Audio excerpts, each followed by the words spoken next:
दरअसल आपको बता दें, शिवसेना गुट में हुए दो फाड़ के बाद बीजेपी ने राज्य में एकनाथ शिंदे की अगुवाई में सरकार बना ली।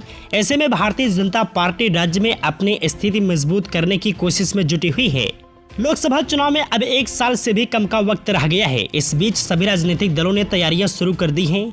नेताओं को क्षेत्र में जाकर पैठ और समन्वय बनाने का काम सौंप दिया गया है। इसके अलावा अलग अलग माध्यमों से सांसदों का फीडबैक भी लिया जा रहा है। महाराष्ट्र की बात करें तो साल 2019 के लोकसभा चुनाव में उद्धव बाला साहेब की अगुवाई वाली शिवसेना के साथ मिलकर इलेक्शन लड़ा था। महाराष्ट्र में बीजेपी ने शिवसेना के साथ मिलकर प्रदेश की 48 लोकसभा सीटों में से 41 पर जीत हासिल की थी। आज उद्धव ठाकरे वाली शिवसेना इंडिया गठबंधन में शामिल है। हालांकि बीते साल शिवसेना गुट में हुए दो फाड़ के बाद बीजेपी ने राज्य में एकनाथ शिंदे की अगुवाई में सरकार बना ली।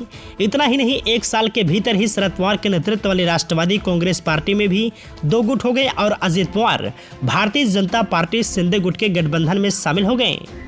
ऐसे में भारतीय जनता पार्टी राज्य में अपनी स्थिति मजबूत करने की कोशिश में है।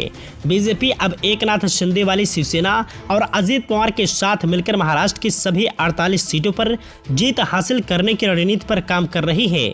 तो अब सबसे बड़ा सवाल यहाँ उठता है कि क्या इस बार भी बीजेपी महाराष्ट्र की 48 लोकसभा सीटों पर जीत हासिल कर पाएगी?